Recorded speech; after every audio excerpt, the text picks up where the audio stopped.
আমার নবী বলছেন ইন্নাল জান্নাতা তাশতাকু আলা খামসাতি নাফার।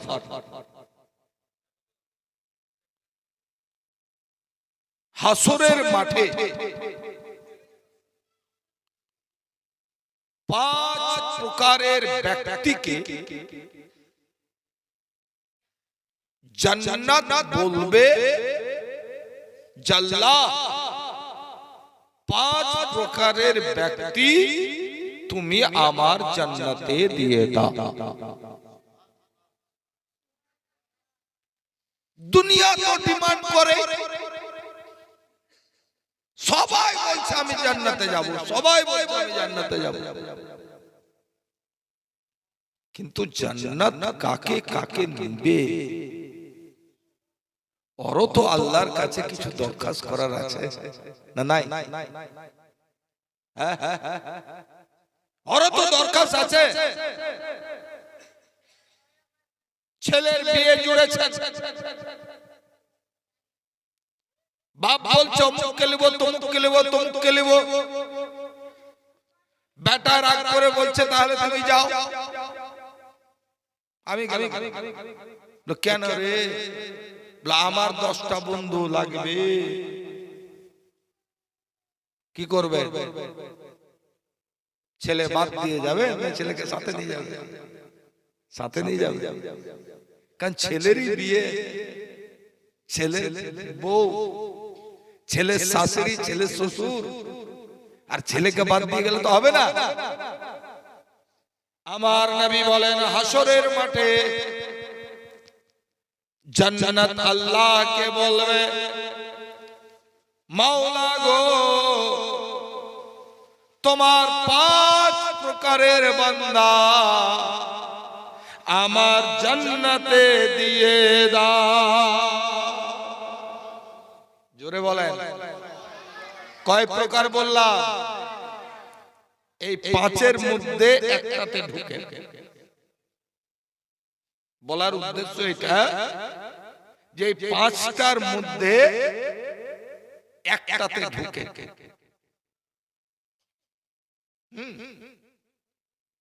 এখনো সময় আছে, মওত যখন এখনো আসেনি, এখন এই 5টার মধ্যে ঢুকেন। যে কটা দিন বেঁচে থাকবেন এই 5-এর মধ্যেই থাকবেন। 5-এর মধ্যে থাকতে গেলে জান্নাত একটু দেরি হলেও পাবেন, আর 5-এর বাইরে গেলে তখন বেভরসা। কথা বুঝতে পেরেছেন? নবী আমার বললেন ইন্নাল জান্নাতা তাশতাকু আলা খামসাতি নাফারিন, নিশ্চয় জান্নাত আল্লাহর কাছে 5 প্রকারের ব্যক্তিকে চাইবে। আমি বললাম ইয়া রাসূলুল্লাহ, ইয়া হাবিবাল্লাহ, ওই 5 প্রকারের ব্যক্তিটাকে আমরাও জানতে চাই, ওই 5-এর মধ্যে আমরাও ঢুকতে চাই, যেন 5-এর মধ্যে ঢুকে আমরাও জান্নাতে যেতে পারি। নবী আমার বলেন 1 নম্বর তালিল কোরআন, যারা কোরআন বেশি বেশি তেলাওয়াত করে, যারা আল্লাহর কোরআনকে তেলাওয়াত করে, নবী বলছেন ওই ব্যক্তিকে জান্নাত 1 নম্বরে চাইবে। কারণটা কি? নবী আমার বলেন যেমন জামা কাপড় পরিষ্কার করার জন্য সাবান উঠেছে, শরীর পরিষ্কার করার জন্য সাবান উঠেছে, গাড়ি পরিষ্কার করার জন্য কেমিক্যাল বেরিয়েছে, বাড়ি পরিষ্কার করার জন্য হারপিক বেরিয়েছে, বাথরুম পরিষ্কার করার জন্য অ্যাসিড বেরিয়েছে, বিভিন্ন জিনিস বিভিন্ন জিনিসকে পরিষ্কার করার জন্য বেরিয়েছে, কিন্তু আজ পর্যন্ত মানুষের মন পরিষ্কার করার মতো আজও বিজ্ঞান আমাদেরকে কোনো কেমিক্যালও দিতে পারেনি। আমার মনকে পরিষ্কার করার জন্য আজ পর্যন্ত বিজ্ঞান কোনো সাবান আমাকে দিতে পারেনি। নবী আমার বলেন, ও জাহাঙ্গীর মৌলভী শুনে লাও, কোরআন তেলাওয়াত করো, কোরআন তেলাওয়াত করো। কোরআন তেলাওয়াত করতে গেলে তোমার মনের ময়লাটা পরিষ্কার হয়ে যাবে, তোমার দিলটা পরিষ্কার হয়ে যাবে। আর যখন তোমার মনটা পরিষ্কার হয়ে যাবে, দিলটা পরিষ্কার হয়ে যাবে, তখন ওই মনটা কুলুবুল মুমিনিনা আরশুল্লাহ, মুমিনের কলবটা আল্লাহর আরশ হয়ে যাবে। এই পিছন দিক থেকে দেখ, পিছন দিক থেকে, পিছন দিক থেকে। 40 মিনিট বক্তব্যতে যদি 20 মিনিট চা খাও বাবা, তাহলে হইল। যাক, আগের লোকগুলো মন দিয়ে, কারণ টাইম তো পার হচ্ছে। তারপরে এই বাবু দেখছি দাঁড়িয়ে আছে, মনে হয় ইউটিউবেও যেতে পারে। অতএব বেশি বাড়তি কথা বলা যাবে। 1 নম্বর কি বললাম, জোরে বলেন, কোরআন তেলাওয়াত। 1 নম্বর কি বললাম, কোরআন তেলাওয়াত। প্রশ্ন তো জেগে গেল, হুজুর আমি তো বুড়িয়ে গেছি, কোরআন কি করে তেলাওয়াত করব? এখন কোন মাদ্রাসায় যাব, কোন মসজিদে গিয়ে ভর্তি হব, কোন ইমামের কাছে গিয়ে কোরআন পড়ব? 1 নম্বর যদি বলেন, শিক্ষার কোনো বয়স হয় না, শিক্ষার কোনো বয়স হয় না। যদি বুড়া বয়সে মাওলানা পিন্টুর কাছে গিয়ে যদি আপনি এশার পর একটু একটু করে পড়েন, মাদ্রাসায় গিয়ে সকালে দুপুরে যদি একটু একটু করে পড়েন, শুনেলেন লাভটা কি হবে? নবী বলছেন, কোরআন পড়ার উদ্দেশ্যে যখন কোনো লোক বেরিয়ে যায়, যখন কোনো লোক মসজিদে চলে যায়, যখন কোনো লোক মাদ্রাসায় চলে যায়, নবী বলছেন কোরআন পড়া অবস্থায় যদি ওই লোকটা মারা যায়, নবী বলছেন তাকে আল্লাহ জান্নাতে এমনি দিয়ে দিবে। এই চেয়ার কোটা আমার সামনে কোন, এই সহ্য হচ্ছে না, এই সহ্য হচ্ছে না। চলো, দরকার হলে বারান্দায়, বারান্দায় চলে যাও, ওখানে না হাঁটে বারান্দায় চেয়ার নিয়ে যাও, বারান্দায় বসো। আবার উপরে যাই, বাংলা বুঝানো তোমরা। ও দাদু আপনি আছেন ভাই, বারান্দায় বসুন। হ্যাঁ, বারান্দায় বসুন। আরো আগে, আরো আগে, আরো আবার চেন্নাই বলা আসবে। চল, রাস্তার ধারে মিলাদ করেছে, ওই চেয়ারটা নিয়ে তো বাপ, চেয়ার নিয়ে কেউ বসে যাবে। চলো এই বারান্দায় দাও, ওখানে দিয়ে দাও, চলো ওখানে দাও, মিডিলে ঢোকাও। হ্যাঁ হ্যাঁ হ্যাঁ, চলো চলো ভাই, চলো না তো এখানে বসেন চৌকিতে, আপনি বাড়ির মালিক, বুঝা যায়। চলো চলো চলো না, কাকাকে লাগবে না, তুই ভাতিজাগুলোকে।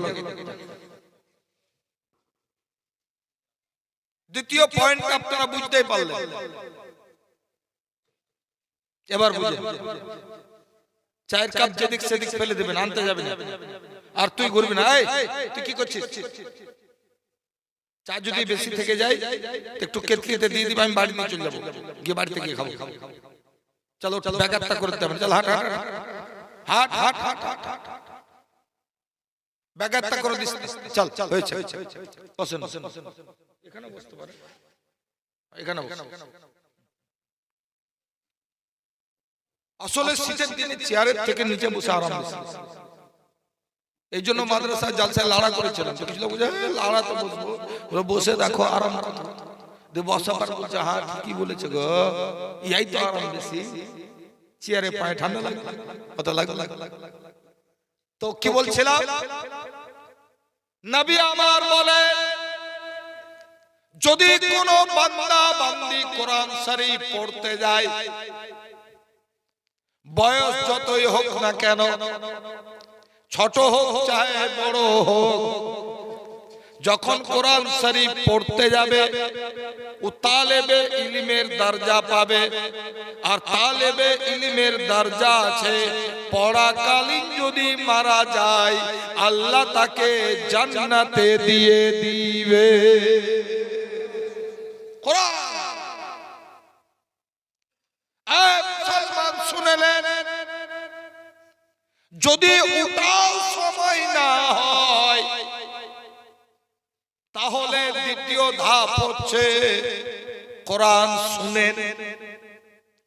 কোরআন বলছে ওয়াইজা কুরিয়াল কোরআন ফাসতামিউ লাহু, যখন কোরআন কেউ পড়বে তখন সেটাকে শুনো।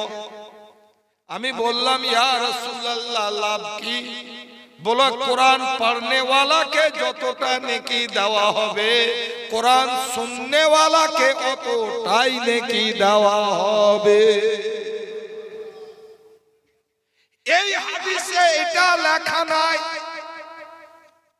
যে মেয়ে লোক পড়লে শুনলে নেকি হবে, কি ছেলে পড়লে শুনলে নেকি হবে, কি তালেবে ইলম মৌলবি পড়লে শুনলে নেকি হবে। বরং আজকের জামানায় বড় আসান হয়ে গেছে, মোবাইলে সূরা ইয়াসিন আপনি লোড করলেন, প্রত্যেক দিন কার একটা আমল করলেন, এশার নামাজের পর ওযু করে ঘুমাবো আর ওই সূরা ইয়াসিনটা চালু করে দিব, সূরা ইয়াসিন পড়তে পড়তে পড়তে ঘুমাবো, তাহলে কোরআন পড়ার ফজিলত আপনার আমল নামায় চলে আসবে। বলেন আসান নাই? না খালি মোবাইলে গানে লেগে, খালি ভিডিও আর সিনেমা দেখার লেগে? এর ভিতরে জান্নাত পাওয়ারও অনেক রাস্তা আছে। সেটা এক নম্বর নবী কি বললেন, তালিল কোরআন, কোরআন। তিন নম্বর অপশন দিয়ে দিলাম, যদি নিজেও পড়তে না পারেন, কারণ অনেক টাইমে বলে হুজুর আর মাথায় লাই না, যেগুলি পড়েছি ওই তো ভুলছি, নতুন আর কি পড়বো। কি বুঝলেন? 3 লাইন পড়া ইমাম সাহেব দিল, একদিন আগালো, তারপর দিন শুনছে পিছনকার গোটাই ভুললো, এবার কি করবে? 3 নম্বর অপশন বলে দি, কমপক্ষে নিজের বাচ্চাগুলিকে কোরআন শরীফ পড়ান।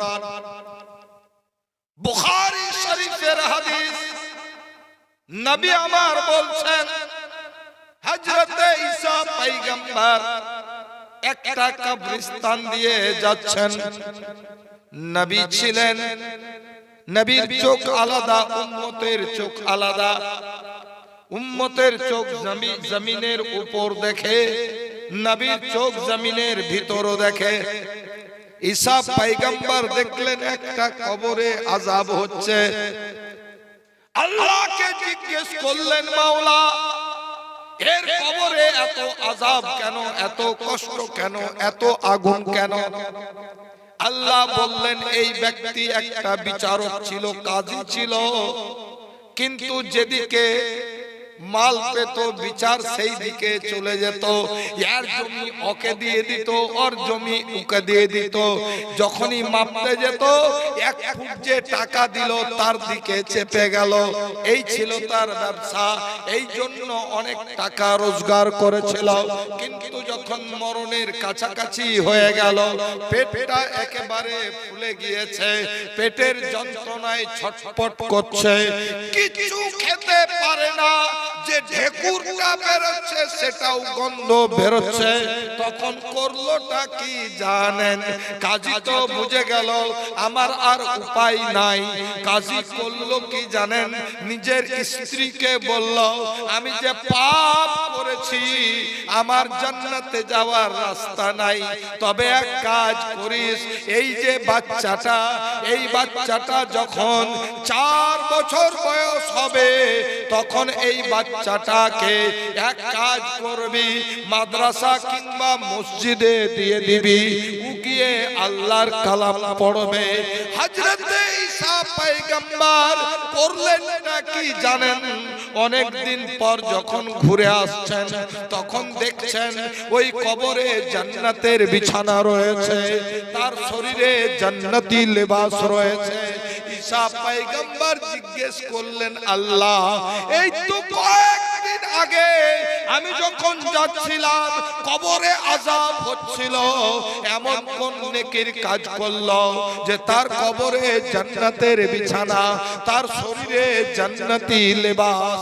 আমার আল্লাহ বললেন, হে ঈসা পয়গম্বর, এই লোকটা যে স্ত্রীকে বলে এসেছিল 4 বছরের যখন বয়স হবে তখন মাদ্রাসা কিংবা মসজিদে দিয়ে দিবে, আল্লাহর কালাম যেন তেলাওয়াত করে। ঈসা পয়গম্বর 4 বছরের বাচ্চা মসজিদে যাওয়ার পরে ইমাম সাহেব পড়া দিয়েছে, বেটা মুখস্থ করো বিসমিল্লাহির রহমানির রহিম। ছেলে রটে যাচ্ছে বিসমিল্লাহির রহমানির রহিম, বিসমিল্লাহির রহমানির রহিম। ওই ঈসা পয়গম্বর যার ছেলে আমাকে রহমান রহিম বলে ডাকে, তার আব্বাকে আমি আযাব দিব কি করে? এই বলে আমি জিবরিলকে বললাম, জিবরিল রে, ওর আর পাপ দেখিও না, ওর ছোট্ট 4 বছরের বাচ্চার বিসমিল্লাহ পড়াটা দেখো, যাও যাও ওই বাচ্চার সাদকায় ওর বাপের আযাব মাফ করে দিলাম, জান্নাতি বিছানা দিয়ে দিলাম। এটা 3 নম্বর বাচ্চাদের কোরআন শরীফ পড়া। আপনি মূর্খ থেকে গেছেন, আপনার বাচ্চা মূর্খ থাকবে, এই রকম মূর্খমতো করিয়ে। আমার বাপ আমাকে পড়াতে পারেনি বলে আমি ছেলেকে পড়াবো না, এই বোকামোকা করিয়ে। ঠিক আছে? হাদিসে কোথাও নাই যে রাজমিস্ত্রির কাজ করিও, হাদিসে কোথাও এটা লেখা নেই যে লেবারের কাজ করিও না। বড় রাজমিস্ত্রিটাও একটা হুনার, আর হুনার শিক্ষা করা এটাও ফরজ ইলমের পাশাপাশি। কারণ পেটে দানা না হলে আপনি তো ইবাদত করতে পারবেন না। এই জন্য পেটের দানাও জোগাড় করতে হবে, স্ত্রীর খাবার জোগাড় করতে হবে, ছেলে মেয়ের খাবার জোগাড় করতে হবে। এই জন্য রাজমিস্ত্রির কাজ কেন, প্রয়োজনে মুজির কাজ করতে হবে, কিন্তু কোরআন ছেলেকে পড়াতে হবে। কোরআন শরীফ পড়ার পর তখন অন্য কাজে দেয় না, অসুবিধা। কোরআন কোরআন তেলাওয়াত করলে এটা পরিষ্কার হবে।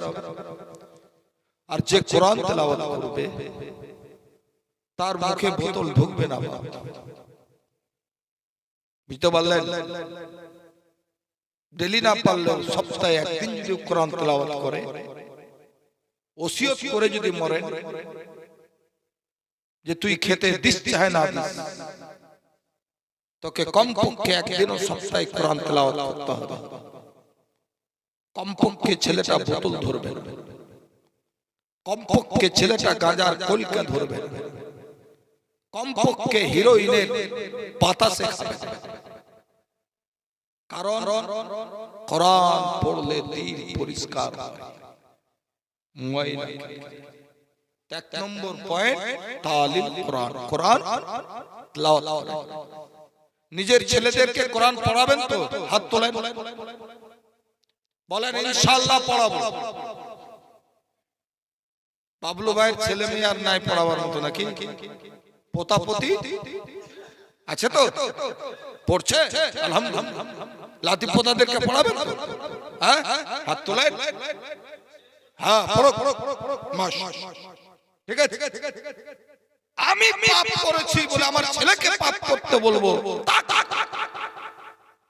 আমি গুনাহ করেছি ছেলেকে গুনাহ করতে বলবো? তা কি করে হবে? বাপই এমন একটা জাত, বাপই এমন একটা জাত যে নিজের ছেলেকে নিজের থেকে উঁচু স্থানে দেখার স্বপ্ন রাখে। এটাই হচ্ছে বাপ। বুঝতে পারলেন?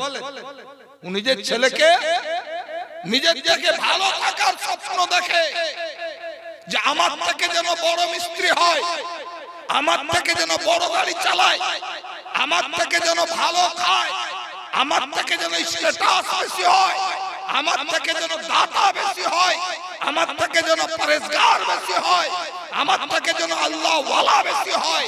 এটা বাপ এমন একটা জাত সারাটা জিন্দেগি পরিশ্রম করে নিজের সন্তানকে নিজের থেকে উঁচু জায়গায় রাখার জন্য। এটা হচ্ছে বাপের। খালি মুলবিরা মায়ের ওয়াজ করে করে করে করে খালি মায়েরই ফজিলত দেখালো, মনে হচ্ছে হাদিসে বাপের ফজিলত নাই। আসল তা নয়, মায়ের ফজিলতে কাঁদে বেশি।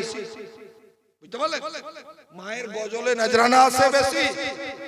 হ্যাঁ, বাপ এমন একটা জাত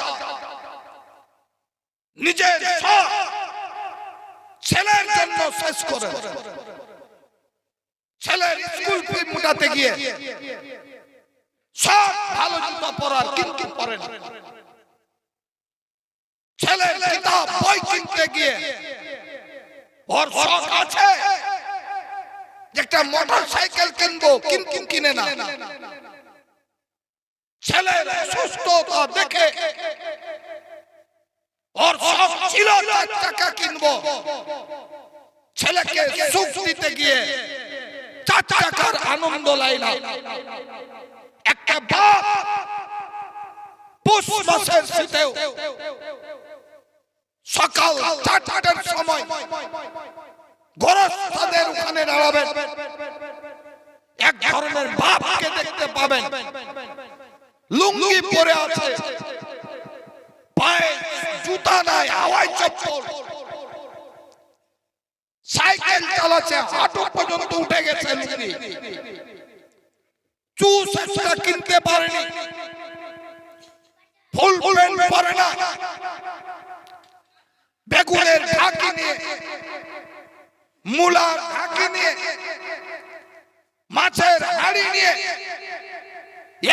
শীতেও বেরিয়ে যায় যেন ওর ছেলেটা কম্বলের নিচে আরামে ঘুমায়। এটা বাপের এহসান নয়? কোন স্ত্রী কাজে গিয়ে প্রত্যেকটা রাত বিরিয়ানি খেতে পারে না? বিরিয়ানি খাওয়ার ইচ্ছা হয় না, কিন্তু মিস্ত্রি বিরিয়ানি খায় না। সকাল বেলায় টিফিন খরচ করতে গিয়ে 50 টাকা যদি চলে যাবে, বাড়ি কি নিয়ে যাব, ছেলে মেয়ে কি খাবে? ছোট ছোট একটা পাপা যার দাম 8 আনা, ওইটা খেয়ে এক কাপ চা খেয়ে কাটিয়ে দেয়। কারণ আমি তো একটা বাপ, আমি তো বুঝি আল্লাহ আমাকে যা রোজগার দিয়েছে, রোজে যদি 2 কিলো খাসির গোশত খাই তাও চাষ করতে পারবো না, কিন্তু খাই না। একদিন হোটেলে ছেলে মেয়ে ছাড়া বিরিয়ানিতে বসিনি, খাসির গোশত খাইনি। কেন? আমার লালসা, আমার শখ, আমার ইচ্ছা বিসর্জন দিচ্ছি তাদের পেছনে, যে তোরা আমার থেকে বড় মানুষ হয়ে সমাজে দাঁড়াবি, আমার থেকেও বেশি খিদমত সমাজের করবি, আমার থেকেও বেশি উপকার গরিবদের করবি, আমার থেকেও বেশি উপকার দুঃখীদের করবি। এই তাদের জিন্দেগিটাকে উজ্জ্বল করার জন্য একটা বাপ ছেঁড়া কম্বলে রাত কাটিয়ে দেয়, অথচ বাড়ির ফ্যামিলিকে নতুন ব্ল্যাঙ্কেট দিয়ে ছেলেকে আরাম করায়। কটা মিস্ত্রি ব্ল্যাঙ্কেট বিদেশ নিয়ে গেছে? এগুলি বাপের বিসর্জন নয়, বাপের এক একটা ঘামের কাতরা এই শীতে কাজ করতে গিয়ে ঘেমে যায়, মাথার ঘাম পানিতে টপিয়ে টপিয়ে পড়ে, একমাত্র এই সন্তানদের ভালো জিন্দেগি দেখা যায়। কিন্তু আফসোস, এই সন্তানরাই বড় হয়ে বাপকে বুড়া আঙুল দেখায়, মাকে বুড়া আঙুল দেখায়। মা কিনা তো বলে খেঁচাল, লাহারে কবে থেকে খেঁচাল হলো? তোর বয়স কত? 22 বছর। খেঁচাল ক বছর থেকে হলো? এই 21 বছরে বিয়ে দিল, এই 21 বছরে খেঁচাল হলো? এই 1 বছরে খেঁচাল হয়ে গেল।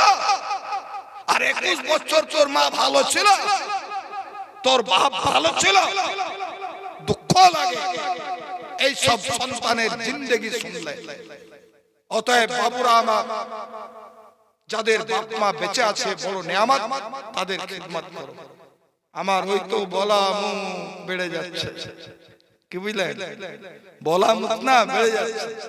তো কি বললাম? 1 নম্বর তালিল কোরআন। জোরে বলেন তালিল কোরআন। আমি বললাম ইয়া রাসূলুল্লাহ, ইয়া হাবিবাল্লাহ। দ্বিতীয় নম্বরটা কি? নবী আমার বলছেন মুতইমিল জিয়া। সুবহানাল্লাহ বলেন। ক্ষুধার্তকে খাবার দেওয়া। নবী বলছেন ক্ষুধার্তকে খাবার দেওয়া। এই হাদিসের ব্যাখ্যায় বড় বড় মুহাদ্দিসিনগণ বলেছেন, আমরা নেকির কাজ অনেক করে দেখলাম, নেকির পাতা অনেক উল্টে দেখলাম, কিন্তু ক্ষুধার্তকে খাবার দেওয়ার মতো নেকি খুঁজে পেলাম না।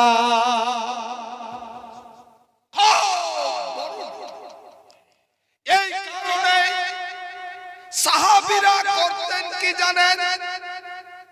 বাড়িতে যতটুকু খাবার থাকতো মেহমান আসলে খাইয়ে দিতেন, মেহমান আসলে খাইয়ে দিতেন। অনেক টাইমে নিজে না খেয়ে থাকতেন, কিন্তু রাস্তার ফকিরকে খাওয়াতেন। আল্লাহু আকবার। একটা ঘটনা মনে পড়ে গেল। বাইরে থেকে মদিনা শরীফে একটা ফকির চলে গেছে। যাওয়ার পর ও ভিক্ষা করে যাচ্ছে।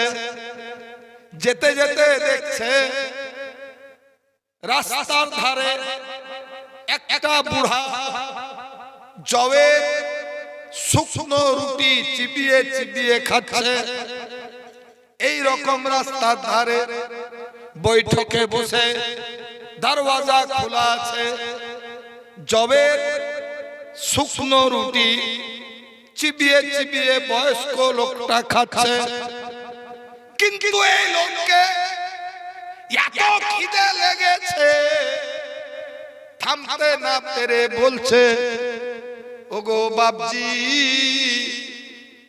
আমি আজ 3 দিন ধরে ক্ষুধার্ত রয়েছি। যদি 2টো রুটি থাকে, একটা রুটি আমাকে দেন, আর একটা রুটি আপনি খান। যিনি খাচ্ছেন তিনি মুচকি মুচকি হাসলেন। হাসার পরে বলছেন, বাপ আমি তো শুকনো রুটি খাচ্ছি। এই দেখো আগের বাড়িটা চলে যাও, ওই বাড়িতে দেখো বৈঠকখানায় খাসির গোশত দিয়ে রুটি মেহমানকে খাওয়াচ্ছে। সুবহানাল্লাহ, আর একটু জোরে সুবহানাল্লাহ। লোকটা সামনের বাড়ি চলে গেল, গোশত রুটি জান ভরে খাওয়ালো। এদের খাওয়ানো দেখে ওই বয়স্ক লোকটার কথা মনে পড়ে গেছে।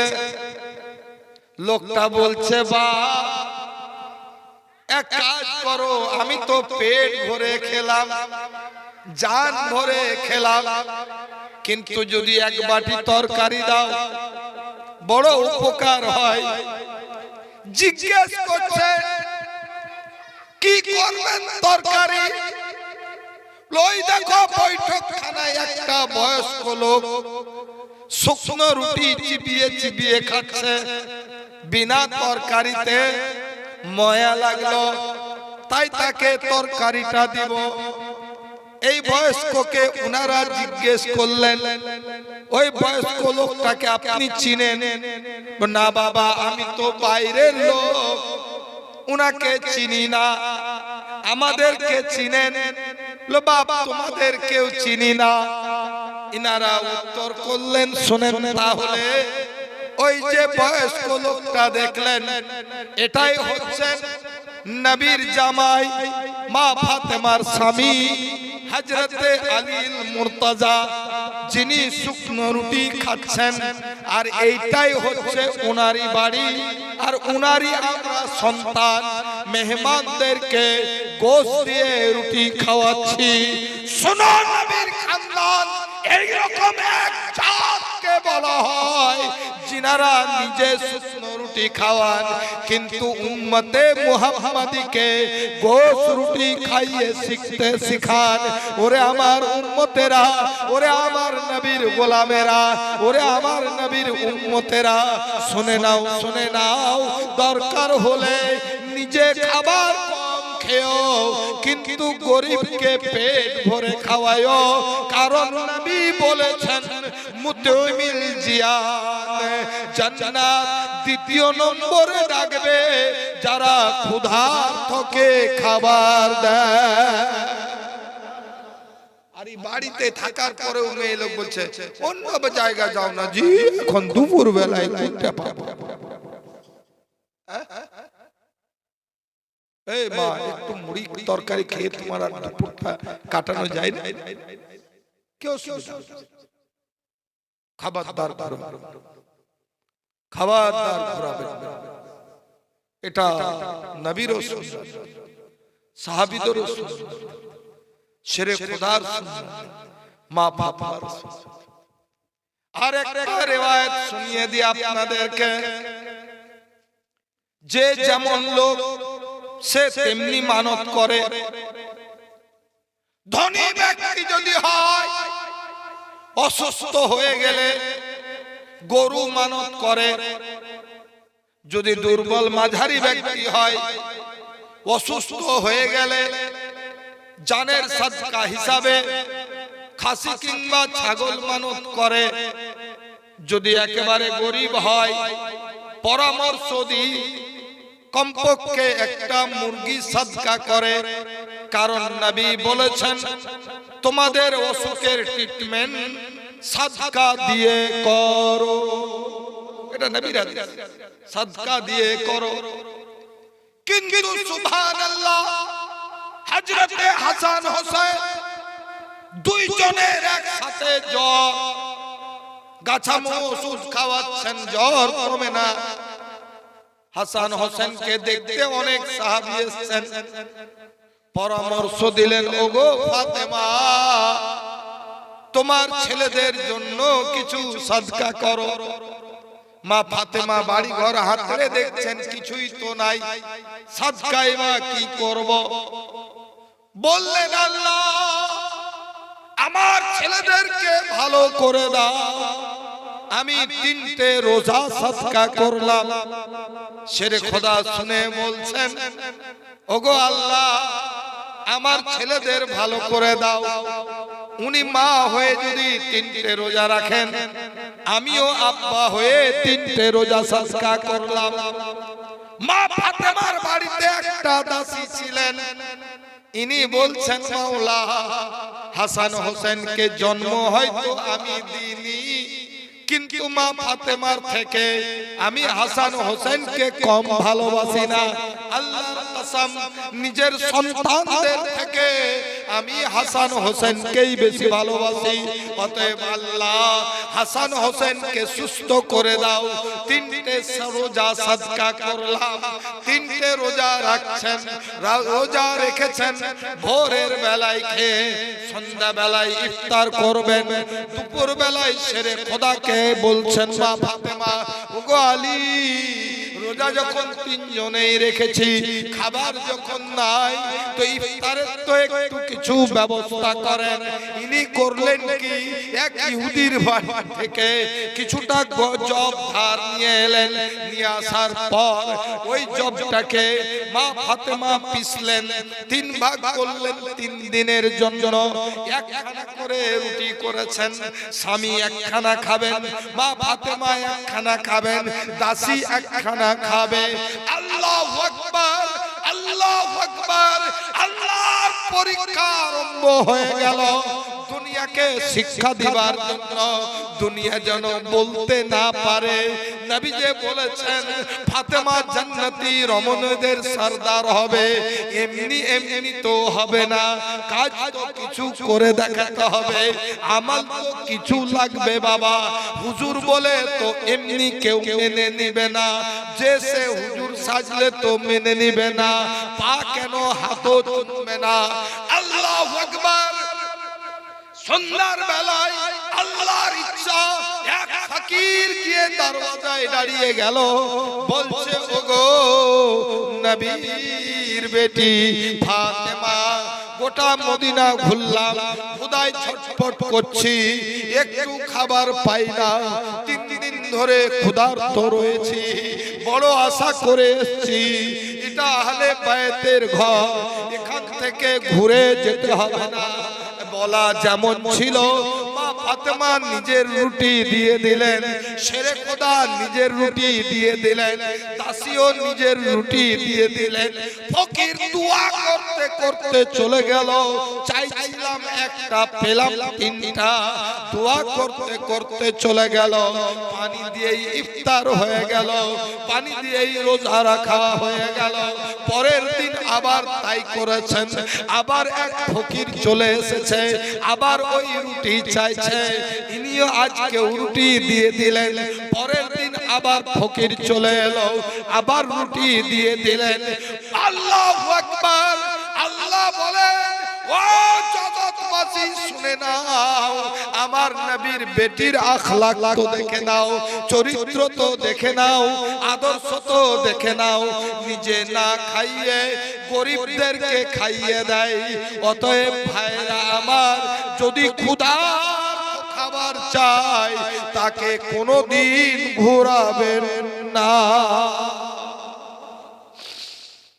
নবী বলছেন, দ্বিতীয় ব্যক্তি কাকে ডাকবে? মুতাইমিল জিয়া, যারা ক্ষুধার্তকে। আল্লাহু আকবার। টাইম আর বেশি না, 2টা তো হলো গো, আর 3টে আছে। কি করব, রেখে দেব, আর একদিন বলবো, সময় হবে একটু বলে দিই নাকি, ছোট ছোট করে। 3 নম্বর শুনেলেন, নবী আমার বলেন, ওয়া মুকসিল উরিয়া, যার কাপড় নাই তাকে কাপড় দেয়, বস্ত্রহীনকে কাপড় দেয়। যদি কেউ কারু দেখেন লুঙ্গিটা ছিঁড়ে গেছে, চাওয়ার আগে দিয়ে দেন। যদি দেখেন এতটা শীতের উপরে কোন মহিলা কাপড় ভাঁজ করে ডবল করে গায়ে দিয়ে আছে, তাহলে বুঝে নিতে হবে তার বাড়িতে গায়ে দিবার মতো চাদর নাই। তা না হলেও শাড়ি ভাঁজ করে গায়ে দিবে কেন? শাড়ি তো সুতি, নিজে ঠান্ডা হয়ে যায়, কিন্তু হাওয়া বাতাস কাটাবার জন্য ওইভাবেই কাটায়। জিজ্ঞেস করার দরকার নাই। তার বাড়িতে রাত্রের অন্ধকারে চাদরটা নিয়ে এসে দিয়ে দেন, চাচি এই চাদরটা গায়ে দিও, আমার বেটা বেটির জন্য দোয়া করিও। যদি কারো লুঙ্গি না থাকে লুঙ্গিটা দিয়ে চলে আসবেন, বলবেন চাচা আমার ছেলে মেয়ের জন্য দোয়া করিও। যদি কারো ওষুধের টাকা না থাকে প্রেসক্রিপশনটা নিয়ে ওষুধটা এনে দিবেন, বলবেন মা আমার সন্তানের জন্য দোয়া করিও। কারণ ওই দোয়াটা মনের থেকে দোয়া আসবে, আর ওই দোয়াটা আরশে ইলাহিতে টক্কর মারবে। তো নবী বলছেন 3 নম্বর মুকসিল উরিয়া, যারা বস্ত্র দান করে, যারা কাপড় দান করে, যারা কম্বল দান করে, যারা ল্যাপ দান করে, যারা গদি দান করে, যারা চটের বস্তা দান করে। আমি তো দেখি এইটার উপরে মুসলমান যত আমল করে তার থেকে টাউনের শিখেরা বেশি আমল করে। আপনি যদি এখনকার দিনে হাওড়া স্টেশনে, শিয়ালদা স্টেশনে যদি 1-2 রাত কাটান, চুপচাপ রাতে দেখবেন কি রাত 11টার পর, রাত 12টার পর মোটর সাইকেল নিয়ে এক গাদা কম্বল নিয়ে রাস্তায় রাস্তায় চলে এলো। কোথাও এক পাগল পোড়া হয়ে পড়ে আছে, ওই পাগলের উপরে একটা ঢেকে দিয়ে চলে গেল। কোথাও দেখছে একটা রুগী থুরথুর করে কাঁপছে, ওর উপরে একটা কম্বল দিয়ে দিল। এই যে বস্ত্র দান করা এরা পেল কোথায়? আরে আমার নবী তো বলেছেন ইন্নাল জান্নাতা তাসতাকু আলা খামসাতি নাফারিন। 1 নম্বর হচ্ছে তালিল কোরআন, 2 নম্বর হচ্ছে মুতাইমিল জিয়ান, আর 3 নম্বর হচ্ছে মুকসিল উরিয়ান। কারণ উলঙ্গকে বস্ত্রহীনকে বস্ত্র দান করা, এটা হচ্ছে। আর 4 নম্বর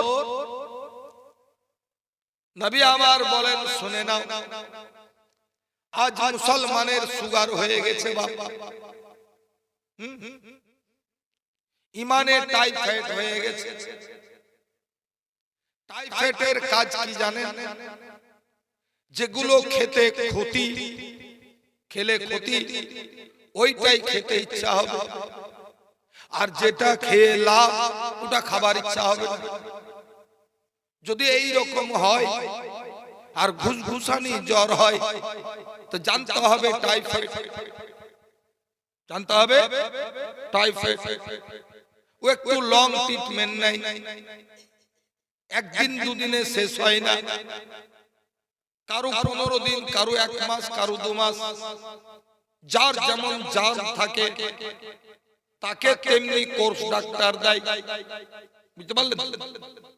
তো টাইফয়েড হলে কি হয় জানেন? মুখটা তিতা হয়ে যায়। কষা গোশ দিচ্ছেন, তিতা লাগছে। ভাজা মাছ দিচ্ছেন, স্বাদ লাগে না রে, তিতা লাগছে।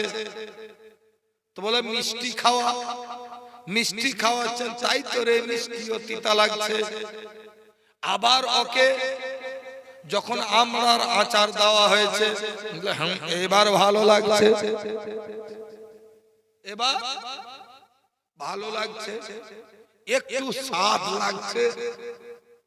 বোরের আচার একটু স্বাদ লাগছে, আমের আচার একটু স্বাদ লাগছে। কিন্তু টাইফয়েডে এইগুলি একটাও খাওয়া যাবে না, কারণ টাইফয়েডটা হয় লিভার থেকে, আর এগুলি লিভারের চরম ক্ষতিকর। কিন্তু ওইটাই ভালো লাগে।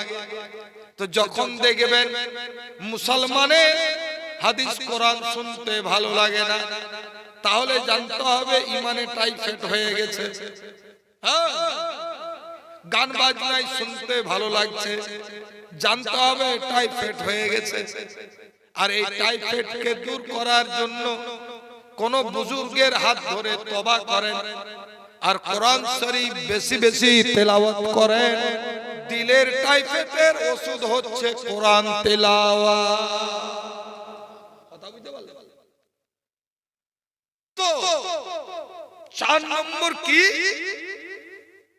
কিছু লোক কি বুঝলেন সব পারে রোজা,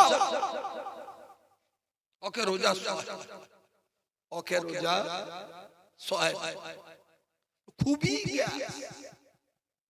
পকেটে ওষুধ নিয়েই দাঁড়ায়।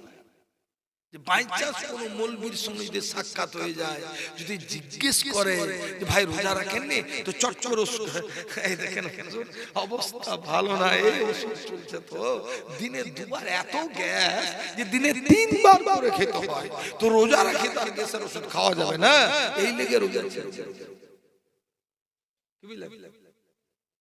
কিন্তু নবীর হাদিস কি শুনলেন? নবী বলছেন সুমু তাসাহু ওয়া হাজ্জু তাস্তাগনাও, রোজা রাখো সুস্থ হয়ে যাবে, হজ করো ধনী হয়ে যাবে। রোজা রাখলে হাগো অন্যান্য মাসে গ্যাসের ট্যাবলেট, রোজাতে তো আমি 12 মাসের মধ্যে গোটা 12 মাসের কথা বলছি, 11টা মাসে মনে হয় একটা করেও পেঁয়াজি চপ কিনে খায় মাসে। আর রমজানের ইফতারে কমপক্ষে চপ পেঁয়াজি 3টে না হলে পোষায়। এটা গ্যাসের ভয়ে খায় না, আর তো খেলি বাস। আমার নিয়ম হলো সেহরি খেয়ে ফজরের নামাজের পর টানা একটা ঘুম দিব, বাড়িতে বলে দেবো আমাকে তোলাবি, 9টা 9:30টায় উঠবো, বাস এটাই ওষুধ। গ্যাস কিচ্ছু আর কথা শুনে, যদি মনে করে যে আপনাকে গ্যাস প্রত্যেক দিন খেতে হবে, এই জন্য রোজা রাখতে হচ্ছে, দরকার হলে প্যান্ডি খান দিয়ে রোজা রাখতে। এক বেলা খেয়েছিলেন, সকাল রাত্রে 2 বেলা দিয়ে রোজাটা রাখে। আরে কবরে যাবেন তো কি নিয়ে যাবে, হাসরে যাবেন তো কি নিয়ে দাঁড়াবে। এখানকার কোটে তো টাকার বান্ডিল নিয়ে ঢুকবে, কিন্তু কাফনের পকেট নাই, আর বেটা বেটি টাকার বান্ডিলও দেয় না। ওখানে টাকার বান্ডিল নিয়ে উঠবেন, ফেরেশতা 5 লাখ দিয়ে দিচ্ছি, কেসটা এই দিক থেকে ওদিকে করে দাও, জাহান্নামে ছিলাম জান্নাতে করে দাও। উগুড়ে বাবা, উগুড়ে উগুড়ে বালি। অতএব রোজা রাখা। কামু ভাই খুব মাস্তানি করলেন, মেয়ে লোকের মাস্তানি না, ও মাস্তানি নয়, মারামারি নয়। নামাজ পড়ছেন না, রোজা রাখছেন না, জুমাতে দেখছেন না, মেয়ে লোকটাকে দেখছেন তো আপনারও পালা আসছে। আপনি ভাবিয়েন না যে খালি মেয়ে লোকটা এরকম হয়ে থাকবে আর আমি একদম মরার আগের দিন কিন্তু টাটুয়া হয়ে থাকবো, ওয়া করিয়েন না। এখনো নাকি আল্লাহর দরবারে ঝুঁকে পাপের জন্য তওবা করে। কিছু লোক বলে পাপ করিনি, আলহামদুলিল্লাহ পাপ করিনি, ভালো, তাও তওবা। একটা রিওয়ায়েতে দেখলাম নবী 70 বার করে দিনে ইস্তিগফার করতেন। আরেকটা রিওয়ায়েতে দেখলাম নবী 100 বার করে ইস্তিগফার করতেন। কেন? নবীদের তো পাপ হয় না, তো বলছে ইস্তিগফারের 2টো কাজ, এক পাপ করলে মাফ করাবে, আর না করলে তার ইজ্জত বাড়াবে। সুবহানাল্লাহ বলেন। প্রমোশন হবে, হোমগার্ড ছিল, পুলিশ হলো, পুলিশ ছিল, ছোট বাবু হলো, ছোট বাবু ছিল, মেজ বাবু হলো, মেজ বাবু ছিল, আইসি হলো, আইসি ছিল, ডিএম হলো। কথা বুঝতে পারলেন? এই যে প্রমোশন হলো। অতএব তওবা করুন, ইস্তেগফার। ঠিক আছে। তো 4 নম্বর কি বললাম? মান সামা শাহর রমাদান, নবী বলছেন যারা রমজান মাসের রোজা রাখে, জান্নাত বলবে আল্লাহ এই রোজাদারগুলি আমাকে জান্নাতে দিয়ে দাও।